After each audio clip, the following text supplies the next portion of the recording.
आज ही Doubtnut app download करें। Doubtnut पर होगा अब आपके सभी मैथ्स, केमिस्ट्री, फिजिक्स और बायोलॉजी डाउट्स का सफाया। बस अपने क्वेश्चन की फोटो खींचो, उसे क्रॉप करो और तुरंत वीडियो सोल्यूशन पाओ। Download now. हेलो फ्रेंड्स, यहाँ प्रश्न में दिया हुआ है 10 सेंटीमीटर ऊंचाई तथा 20 सेंटीमीटर त्रिज्या वाले आधार के शंकु को 4 सेंटीमीटर व्यास वाली गेंदों में परिवर्तित किया गया, अतः गेंदों की संख्या ज्ञात करें। देखिए यहाँ पर मुझे क्या प्रश्न में दिया हुआ है कि एक मेरा शंकु है, तो हम शंकु बना लेते हैं पहले कि ये मैंने कहा कि ये मेरा एक क्या है, शंकु है। देखिए ये शंकु का आधार हो गया, ये पूरा इसका ये क्या है, आधार है, ठीक है। और ये मैंने कहा ये शंकु का केंद्र हो गया। ये केंद्र से अगर मैं ये इस बिंदु की दूरी देखूं तो ये क्या होती है, इसका शंकु का त्रिज्या होता है।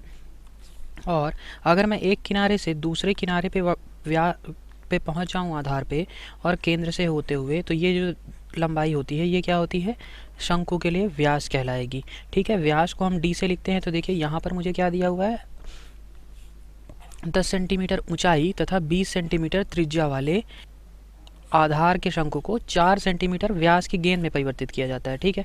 तो देखिए ऊंचाई मुझे कितनी दे रखी है शंकु की, तो शंकु की ऊंचाई मैं h से लिखूंगा, h बराबर दे रखा है यहाँ पर 10 सेंटीमीटर, ठीक है। और यहाँ पर मुझे त्रिज्या दे रखी थी शंकु की, त्रिज्या r बराबर कितना दिया हुआ है, 20 सेंटीमीटर। अब मुझे बोला जा रहा है कि इस शंकु को हम एक गेंदों में परिवर्तित करते हैं, ठीक है।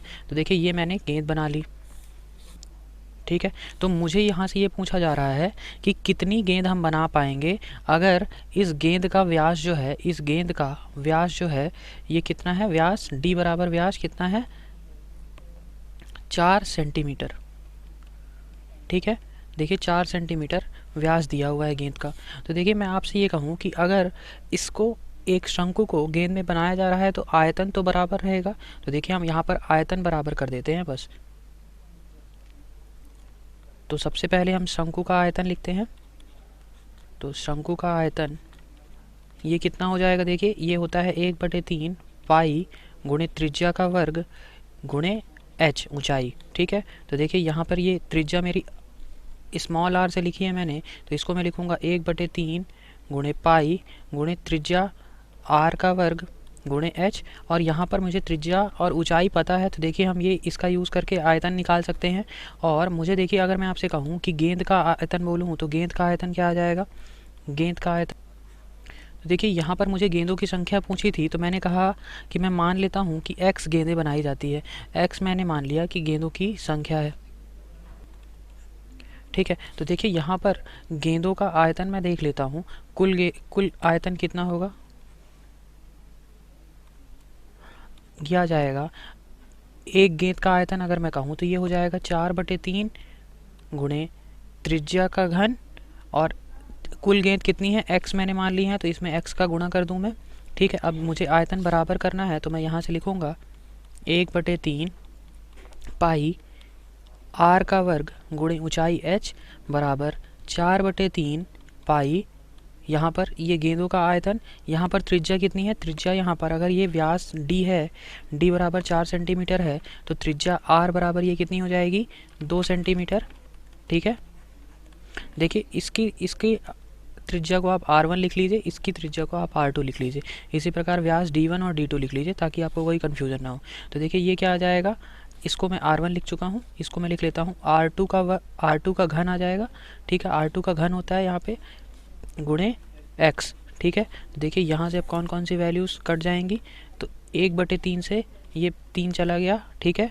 पाई से पाई कट जाएगा, ठीक है। और यहाँ देखिए ये r1 का वर्ग है, तो यहाँ पर मैं r1 और h की वैल्यू रख देता हूँ। तो r1 कितना हो जाएगा, देखिए यानी कि शंकु की त्रिज्या कितनी है, 20 है, तो 20 का वर्ग, और ऊंचाई कितनी थी, 10 थी ऊंचाई। देखिए ऊंचाई मुझे 10 दे रखी थी, तो मैं ऊंचाई लिख लेता हूँ। तो 20 का वर्ग बराबर गुणे 10 बराबर ये कितना हो जाएगा, 4 गुणे ये r2 मेरा कितना था, देखिए यहाँ पर मुझे गेंद का त्रिज्या चाहिए है, तो त्रिज्या व्यास दिया था, तो त्रिज्या हो गई, त्रिज्या निकल जाएगी, ठीक है, क्योंकि त्रिज्या व्यास का आधा होती है। तो यहाँ से 2 सेंटीमीटर थी, तो ये आ जाएगा 2 का क्यूब 2 का घन गुणे x नंबर ऑफ बॉल्स, यानी कि गेंदों की संख्या। तो यहाँ से ये गेंदों की संख्या कितनी आ जाएगी, ये हो जाएगा 400, 20 का वर्ग हो जाएगा 400 गुणे 10 बराबर 4 गुणे 8 गुणे x। तो देखिए 4 से मैंने काट दिया 400 को, तो ये आ जाएगा 100। और यहाँ से अगर x निकाल लूँ तो x बराबर आ जाएगा 100 गुणे 10 बटे 8। तो ये x की वैल्यू आ गई मेरी 125। तो 125 गेंदें बनाई जा सकती हैं, ये मेरा आंसर हो गया। तो देखिए कौन सा ऑप्शन सही है। ऑप्शन नंबर डी मेरा यहाँ पर सही उत्तर है। Thank you. क्लास 6 से 12 से लेके नीट, IIT, जेई मेंस और एडवांस के लेवल तक 10 मिलियन से ज्यादा स्टूडेंट्स का भरोसा। आज ही डाउनलोड करें डाउटनेट ऐप या व्हाट्सएप कीजिए अपने डाउट्स 8400 400 400 पर।